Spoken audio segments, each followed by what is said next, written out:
A story that began 4.5 billion years ago with a rock. Step by step throughout Earth's evolution, minerals and life have sparked chemical reactions that sculpted the planet into what we see today.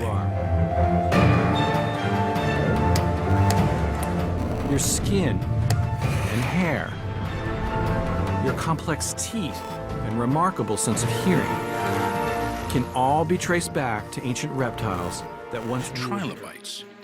We owe our evolution and survival to the world of minerals. It's survival of the fittest. This starting about 540 million years ago. This is the home of one forest creature that has lived here in the Congo for 44 million years. Picathartes.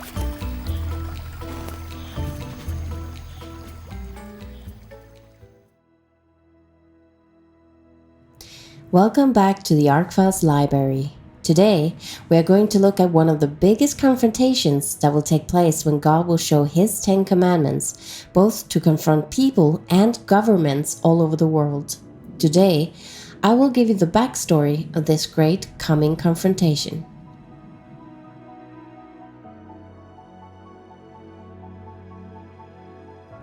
For nearly 6,000 years, the earth has been religious with the concept of a divinity that have caused everything to come into existence. They did, however, argue who God was, and there was plenty of different ideas of God and gods. The Judean Christian world had stayed true to the creation story recorded in the book of Genesis. Islam also had a similar creation view, but in the late 1700s the world would see a dramatic shift.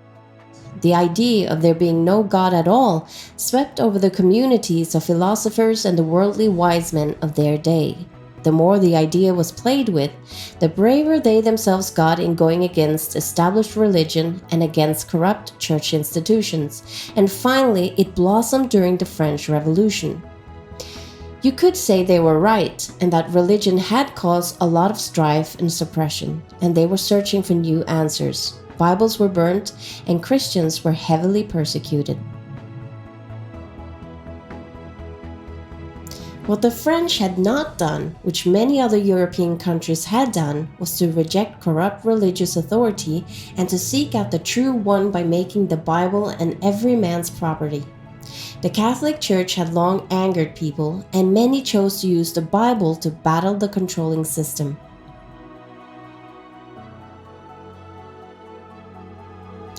France, however, had remained loyal to the Church through their monarchy and aided the Church in battling the Reform movement in the cruelest ways.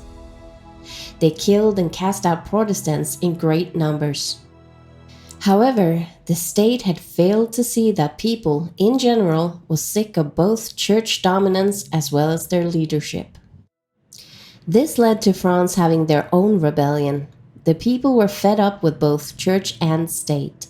During the revolution, they decided to rid themselves of religion altogether rather than reforming it.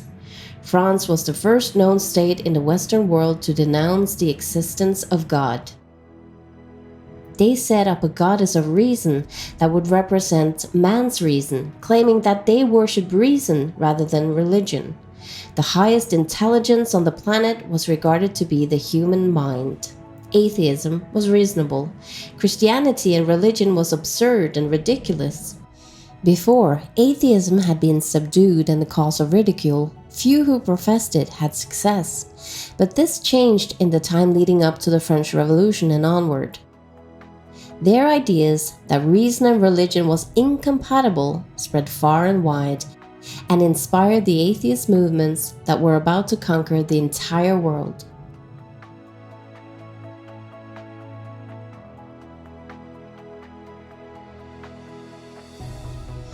God had foreseen this well in advance. Nothing is a surprise to God.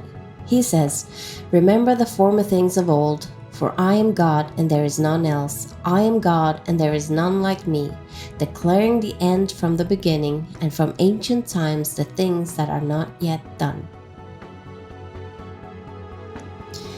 God predicted the atheist movement and how widespread it would be in the world several places in the Bible. One of the places is towards the end of Daniel chapter 11, speaking of a king who rose above any other god and rejected the God of the fathers. And in the book of Revelation chapter 14, we learn that God would send 3 messages before Christ's second coming. The first angel proclaimed, "Fear God and give glory to him, for the hour of his judgment has come, and worship him that made heaven and earth and the sea and the fountains of waters."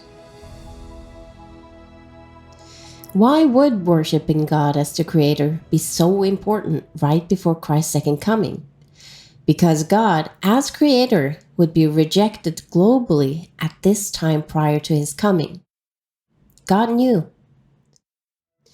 The 7 churches mentioned in Revelation was 7 existing churches in the time of John, but they most likely referred to 7 churches over periods of time from the time of John and until Christ's second coming.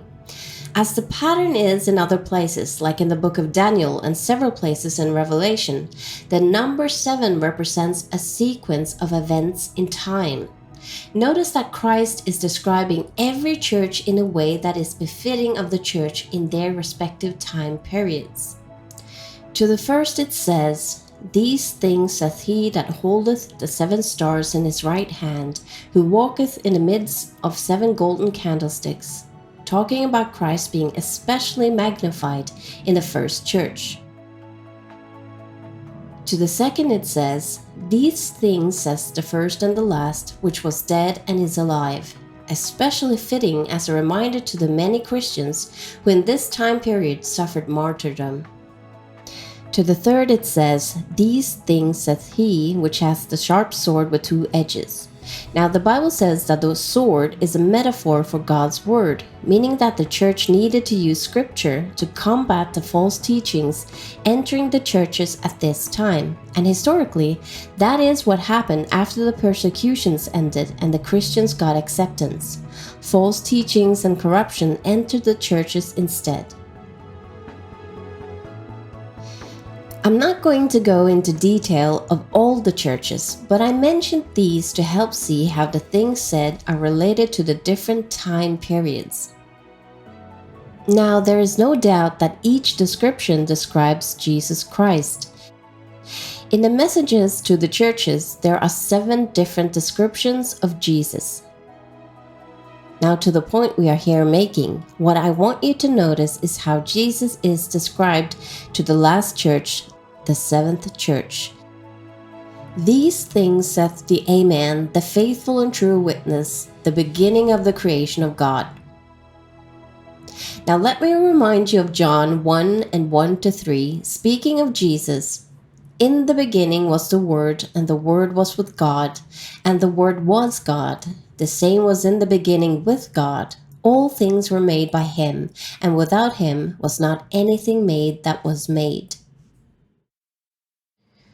The message given to the 7th church speaks of Jesus as our Creator. The last church is again told to remember the creation story. Why? Because this church would have to defend and re-accept this truth in order to keep the faith. Not just this church, but according to Revelation 14, this message was to go out to all the world. So what you see is how important it is to God not only to recognize Him as the Creator in the end times, but also Christ's part in the creation.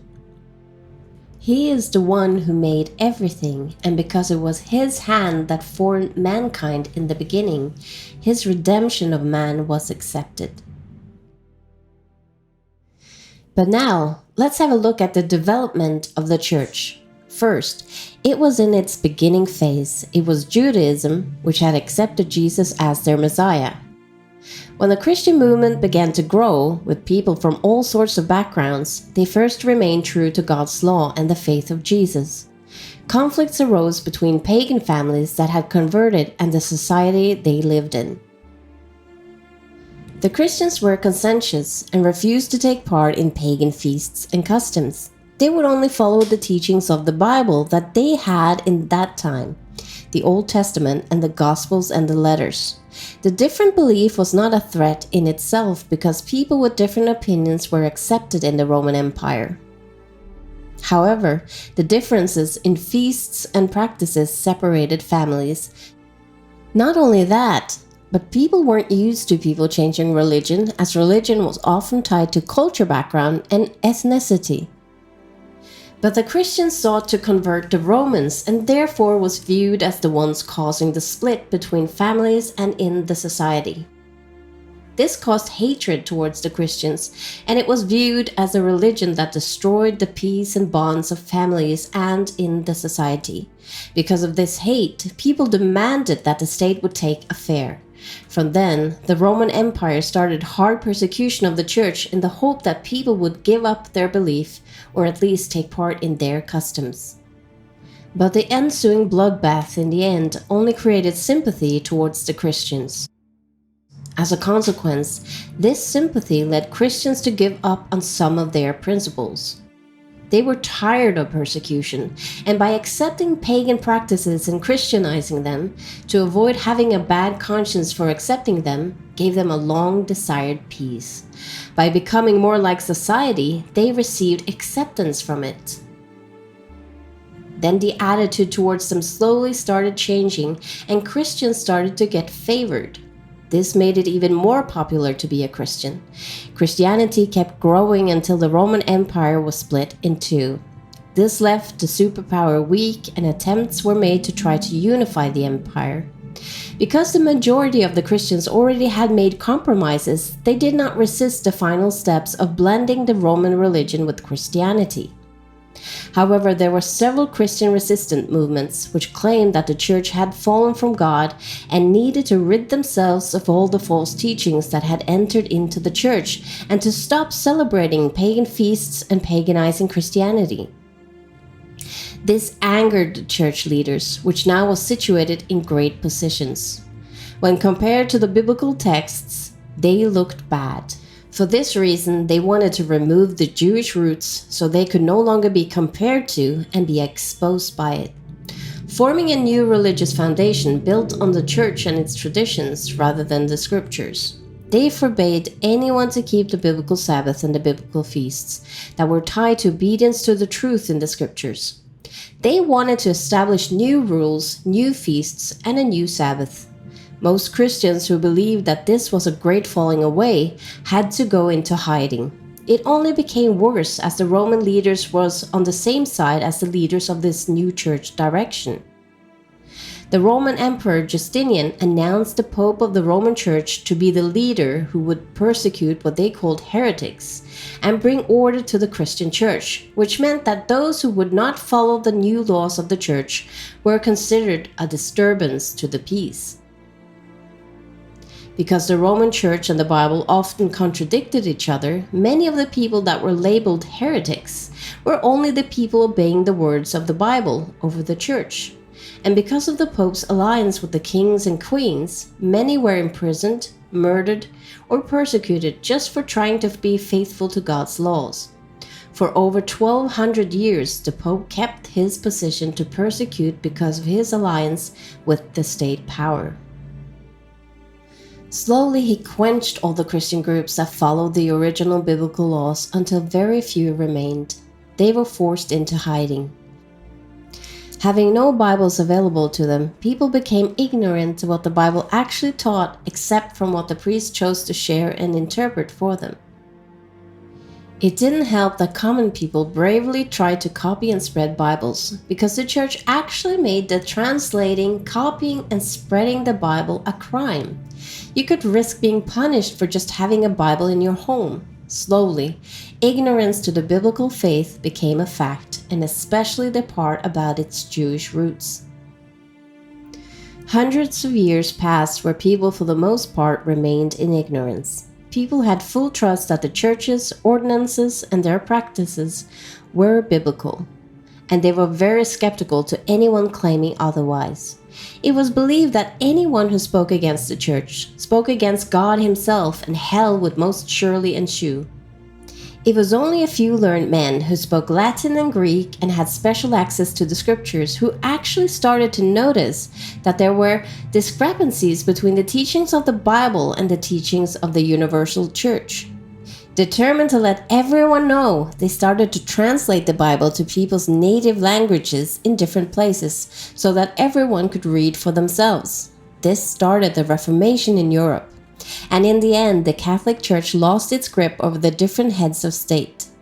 But although the Reformation slowly started to reject the church ordinances for the sake of those in the Bible, they still ended up continuing to keep the holy times ordained by the church instead of the biblical ones.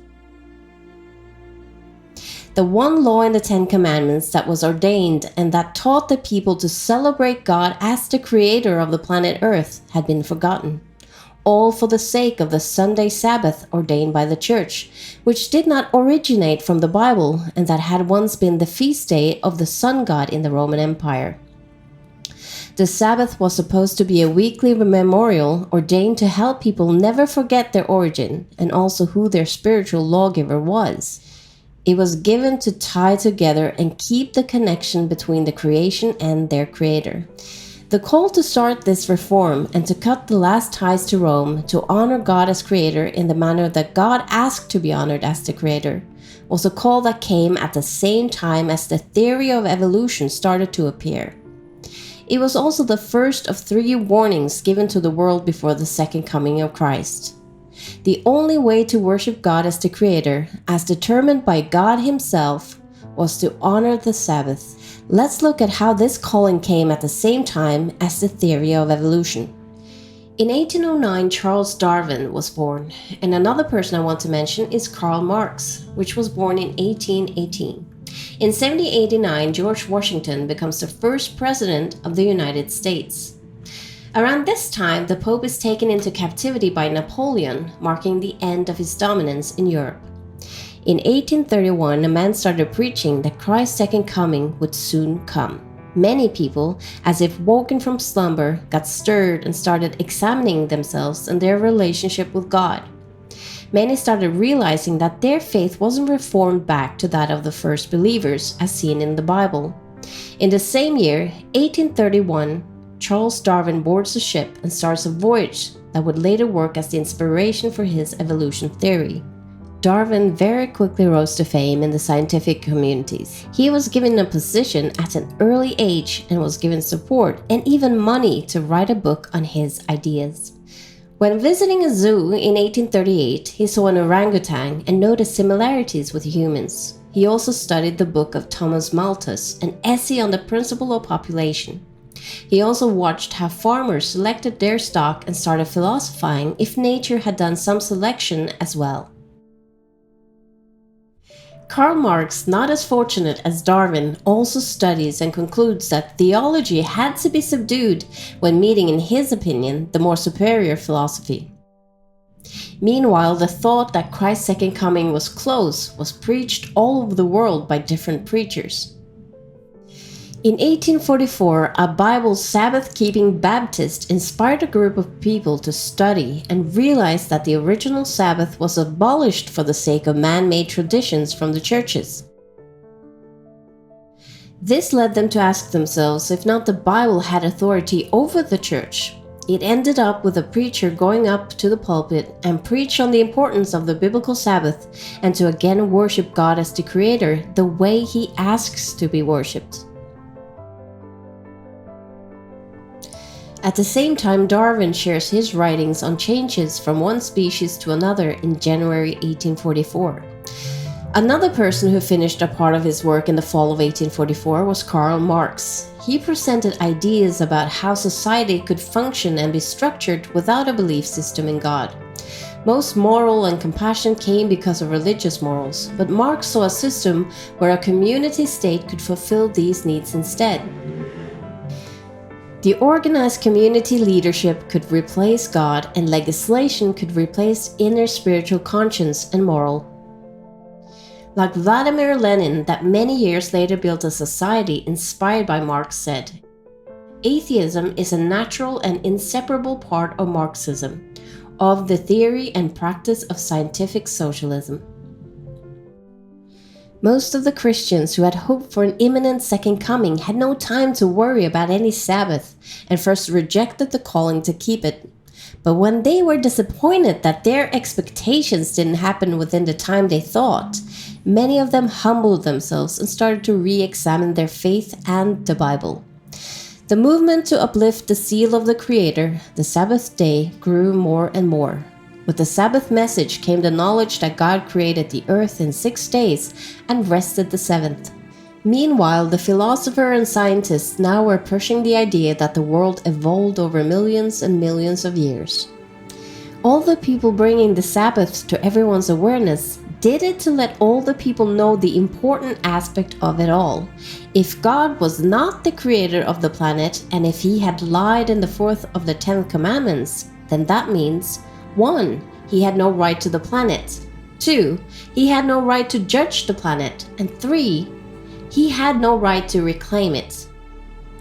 And if so, then God's claims in the 10 commandments were false. The Sabbath, therefore, became a symbol of God's rights, that he is the owner of the planet, the judge, and his rights to reclaim it. It was not a symbol that was man-made or that came from the ideas of men. It was God that had elected this as his symbol of these things, and the movement just made the fact known again. As the warning to go before Christ's second coming had said, saying with a loud voice, "Fear God and give glory to him, for the hour of his judgment is come, and worship him that made heaven and earth and the sea and the fountains of waters." It was a forerunner message to prepare the way of God's judgment and Christ's coming as King in the heavens. How would the world respond?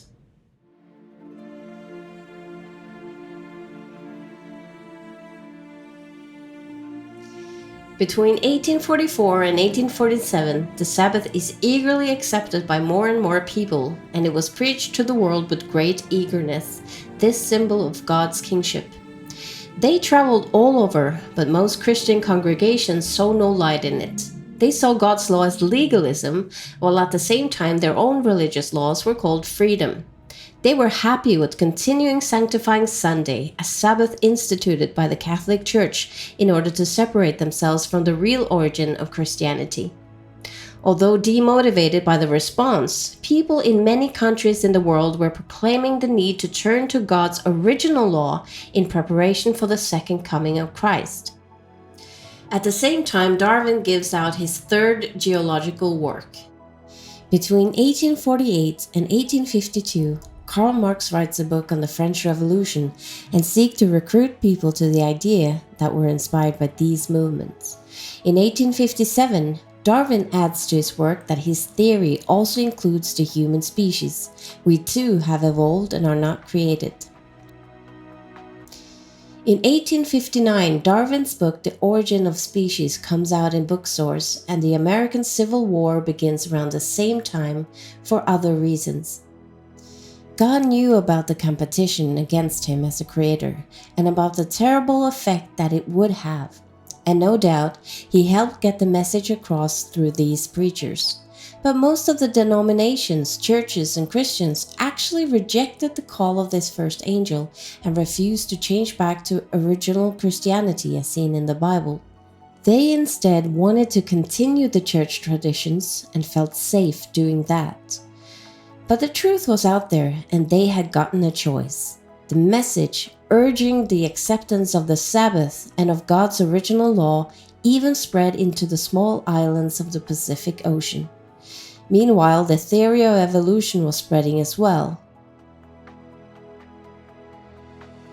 A small percent of the people from various churches accepted and left their respective churches. Because of that, Christians that kept the Sabbath count around 20 million people today. God knew, as shown in the Bible, in what direction the world was headed, and he was working with everyone he could to change the direction that everything was heading before it was too late. But God, as always, gives man the opportunity to choose. The result of people awakening to God's law was that many rejected the non-biblical traditions, the rules and regulations of the churches. They believed the cure was to go back to the loving God of the Bible and to show loyalty to Him only.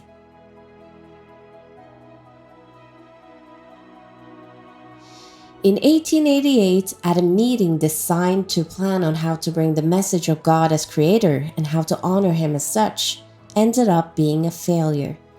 Inner conflicts and disagreements greatly hindered the progress of the work. In turn, the weakness caused by the internal conflict caused the opposition to gain even more strength. The world was about to go dark. The movement lifting up God as the lawgiver and creator failing could not have happened at a worse time. 6 months after this failed meeting to proceed in enlightening the world, Adolf Hitler was born. A man who would mix evolution ideas with National Socialism. Ernst Hofstadter, a friend from his early days in politics, said that Hitler was to all intents and purposes an atheist by the time I got to know him.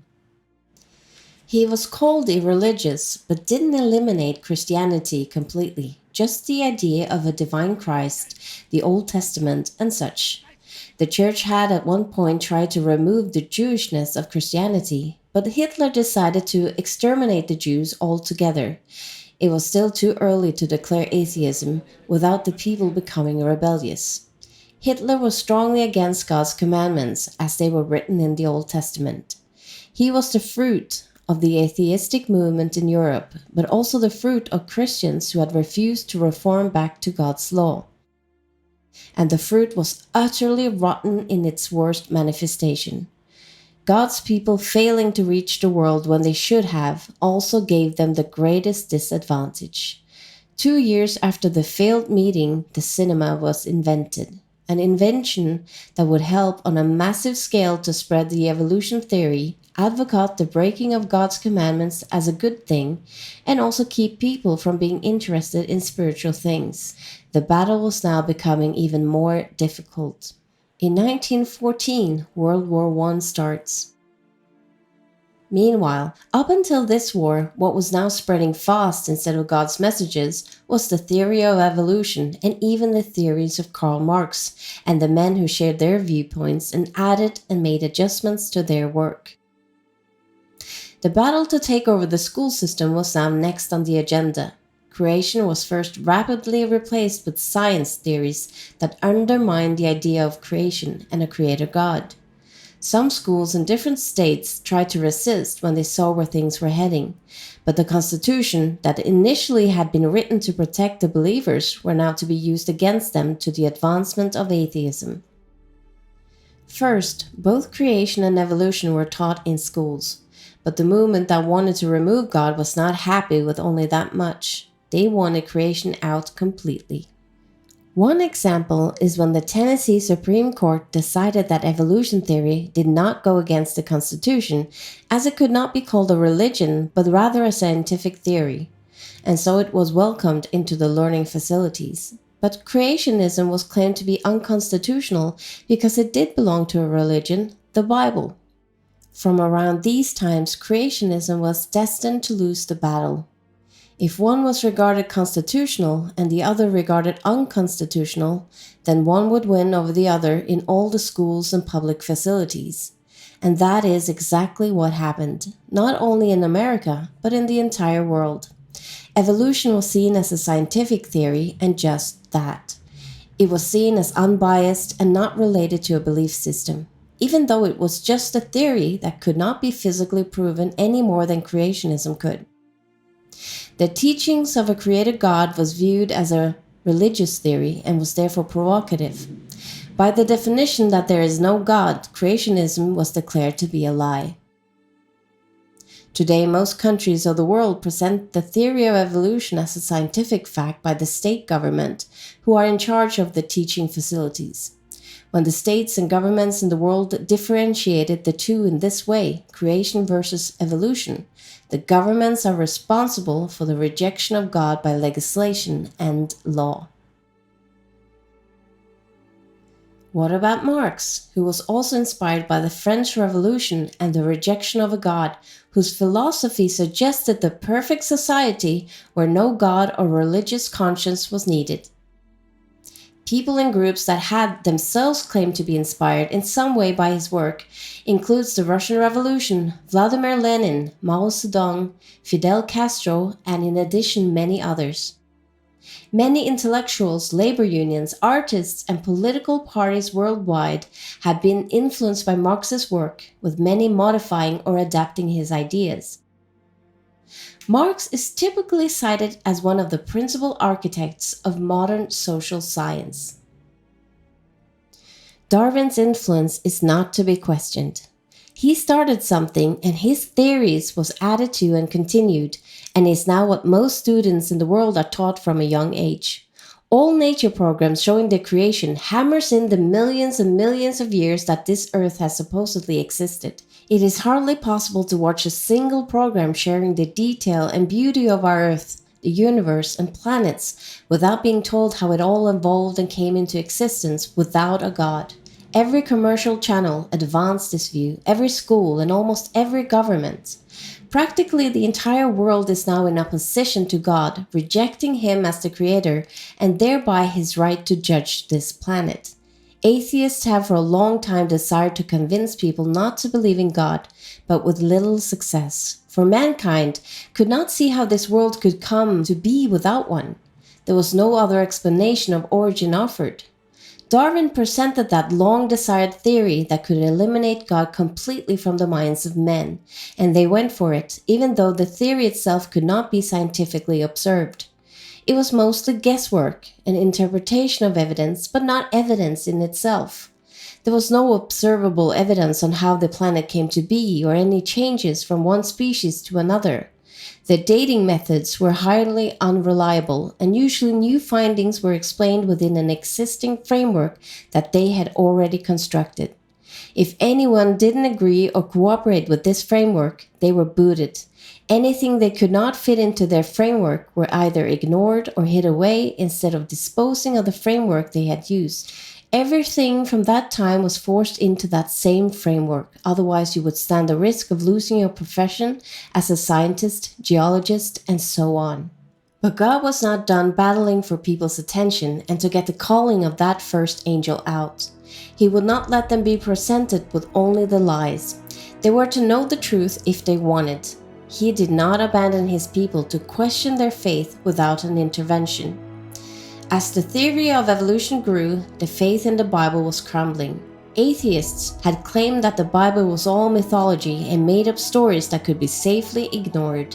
It was a book that could not be trusted. In this way, they increased their success. So God initiated the interest for archaeology and inspired people to go to the Middle East. Here, one biblical city after the other was discovered, from Egypt to Palestine, to Turkey, Jordan, Syria, Iran, Iraq, and so on. Remains and inscriptions all showing the Bible's accuracy and credibility as an historical source. From the Egyptian Empire to Babylon to Nineveh and many other places, hundreds of discoveries, all confirming the biblical account and none exposing it. Even inscriptions showing the names of kings in ancient Israel. It became evident that the Bible was a historical book and not fiction. Most of the cities mentioned in the Bible were discovered one by one. Gibeon, the city of David along with Jerusalem, Arad, Ashdod, Gezer, Beersheba, Arur, Timnah, Ai, Ekron, and many others. There was absolutely no doubt about the reality of the Bible and the people there. These were real evidence. All the tribes and countries of those days were proven to be a fact, and that they did exist. They discovered evidence of the people mentioned in the Bible, such as the Hittites,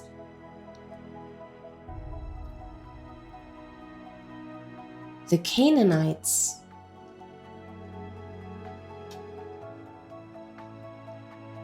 the Moabites, the Philistines, the Edomites, the Assyrians, and many others. Not only that, but discoveries and inscriptions showed that the religious practice of the people mentioned in the Bible actually was accurate. And while scientists dismissed the Bible and were working hard to eliminate Christianity and Judaism, at the same time God was proving to the world that the Bible was not fiction. No evidence dug up in the Middle East ever proved the Bible wrong. It only confirmed the reality it described. The honest atheist scientists had to admit that the Bible did actually contain real historical material. This was a temporary setback that inspired many Christians to keep their faith after all. However, they claimed that creation was false, the parts with God was false, even if most of the places, people and events took place. It was not evident how little blurry evidence they needed to believe in humans developing from animals, and no matter how overwhelming concrete evidence they saw of the credibility of the Bible, they still would not believe. This was not about evidence, but about what they wanted the truth to be. In their opinion, the existence of God was wrong by default, and so no other evidence could prove otherwise, even if it did exist. Other critics undermined the Bible by saying that it was ridiculous to trust such a book. Some said it had probably been changed and that it wasn't as old as they thought it was, but God would not let these unfounded accusations stand uncorrected. Around the year 1946, a shepherd boy threw a rock into a cave and promptly heard something break. Upon further investigation, he discovered some ancient manuscripts. It turned out they were Old Testament manuscripts. After searching more, they found the whole area to contain massive amounts of these ancient manuscripts, whose age was determined to be around 2,000 years old.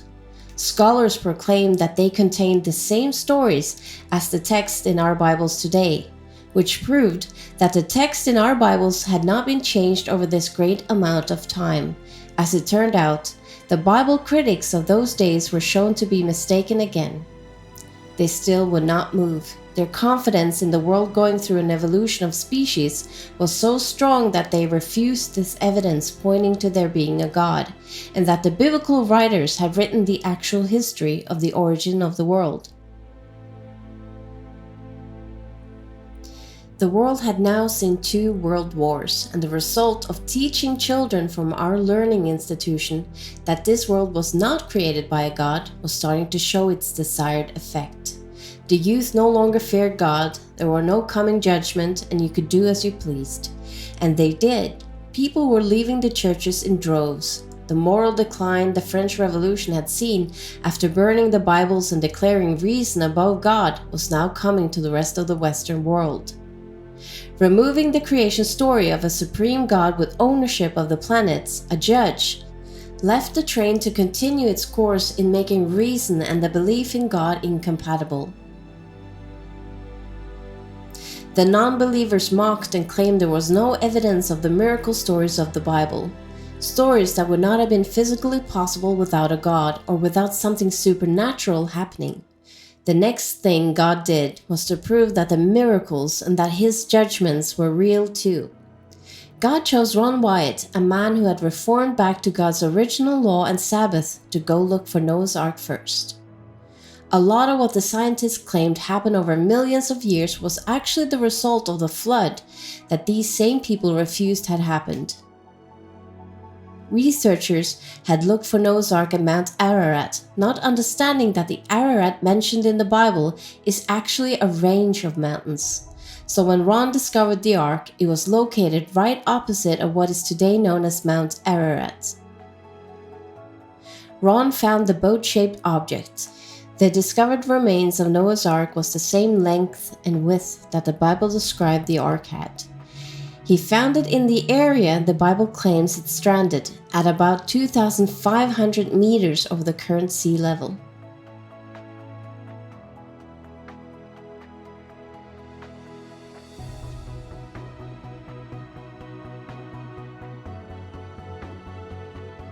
Ron also showed the remains of Sodom and Gomorrah, with the ash structures still having millions of sulfur balls within them. They were found exactly where the Bible said they were, in the exact same state. In the 4th century, after the Catholic Church had picked the wrong side of Mount Sinai, people had dismissed the Exodus from Egypt and regarded it as a myth. Ron Wyatt now showed the real root of the Exodus, and evidence of Egyptian chariots were found in the Red Sea. He also showed the real Mount Sinai in Saudi Arabia that is full of evidence of the Israelite camp that was once there. But this was too much for Bible critics. These stories that they claimed to be myths was proving to be authentic. If these discoveries were true and real, so was God, or at least something supernatural had to have transpired.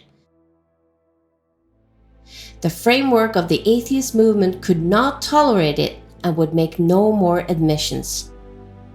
They decided that the discoveries had to be a hoax. There were no other options. Any evidence could not be regarded as evidence. It was false by default, and any fact would not be regarded as facts. They could not accept these discoveries as they previously had done regarding cities, people, and religions mentioned in the scriptures. They had only permitted archaeologists and historians to call it history as long as the parts about God, the flood, and the creation story was disregarded as truth. If they had admitted to these discoveries being real, they would also have to give up on everything they stood for, and so they dismissed it while ridiculing it. Many Christians also noticed this and decided to ridicule it as well.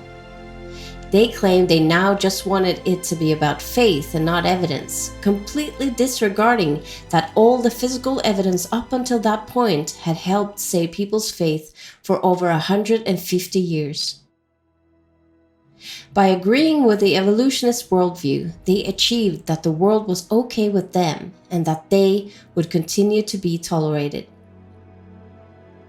Men with academic titles, pastors, priests, and web pages all attacked the stories that were proving that the miracle stories in the Bible were true as well. All evidence was completely disregarded, even if more evidence of the Bible stories were presented than had previously presented to prove human evolution. It made no significant difference. No evidence was to be accepted, or even taken seriously, that proved the existence of a higher power. The world rejected God's message and messenger once again. From then on, science have discovered things in nature that points to the notion that there must be something more. For instance, there are mechanisms inside our own bodies that are so complex that you need all parts to be in place for it to have a beneficial function for us. DNA is also strongly suggesting that there is a creator, since information is known not to form by chance. Multiple discoveries all showing the likelihood of a creator and a creation. But those who see this and speak about it are at risk of losing their jobs and their reputation. Discussing the possibility of a creation scientifically is completely rejected. Ron Wyatt told that there was one last final evidence that God would bring out, but that God had instructed him to wait with showing it. So what is this final evidence? The earthly throne of God, the Ark of the Covenant containing the law of God, the very same law in which God claims he created the world in 6 days and rested on the 7th. The throne that has the evidence of the redemption, the blood of Jesus Christ on the mercy seat. Blood that has no earthly chromosomes from an earthly father. Ron Wyatt stated that God would show both the blood and the law at the very end. Then people will get one final chance to choose. He had now sent messengers upon messengers to prepare the way of the Lord. He had provided his children with enough light and evidence to not be fooled by the atheistic evolutionist worldview. Now, one final call remains. If the world rejected even this, there will be nothing more God can do. They have chosen their fate while knowing the truth. God did not hold back evidence for the Bible's credibility. The evidence were just being ignored one after the other. Meanwhile, the theory of evolution had long hit the churches as well as the world's educational systems. Having rejected the seal of creation, the Sabbath commandment, they saw no anchor to hold on to in the creation story as it is written. In addition, holding on to it meant being viewed as fundamentalists by the non-believers, and being rejected by the world that they so desired acknowledgement from. However, all those churches that had accepted the Sabbath memorial did remain faithful to the creation account in the book of Genesis. The other churches that had rejected the Sabbath seal determined that the theory of evolution was so convincing that they, even though they claimed to believe in God, they believed that the theory of evolution was true as well, and that God had used the process of evolution in the act of creating. They accepted both, even though the theory called God a liar and accused God's law of containing falsehood. Following are some of the churches that have admitted to compromising rather than believing the biblical account to be accurate. Not created the earth and man? Then you have no claim to it and no right to judge. The problem is that if God did not create this planet, he has no claims to it. He is nothing but an opinionated invader. That is why God in the fourth commandment claims his right to make laws for the planet and thereby judge it. The fourth commandment is what is going to confront them. If God is a liar, he has no right to the planet. This is what most people believe today, that God has no right to judge us. Then, in comes the discovery of the Ark of the Covenant. Ron White was told by the angel that the 10 Commandments will be shown to the world. And in those 10 Commandments, God will bring this great confrontation that challenges all scientists and teaching facilities all over the world, even in Israel, that they have been teaching lies to the people. He did create the earth in 6 days and rested on the 7th. And the reason this commandment is so relevant is that this is the commandment that witness of his claim and his demands that are tied to the claim, that he reserves the right to be our lawgiver and judge. His claim that the earth rightfully belongs to him, that he has ownership rights. How will the world react to such a claim when it goes against everything they have been taught and are teaching? Every government around the world has allowed atheism into their curriculum and their school books. Who has demanded by law that children from a young age should be taught these false ideas? Who has suppressed the teachings that show that God is the creator in the public schools? Every nation in the entire world will be confronted and humiliated, including the United Nations and UNESCO. God has a quarrel with them all. Will they, however, do what they did with all these other evidence that God provided and they rejected, mock it, ridicule it, and call it a deception? How will the world react to God's last call? We have to wait and see. But no matter what they decide, God still is who he says he is, owner, king, and judge. And by the rights claimed in the fourth commandment, he will judge this planet.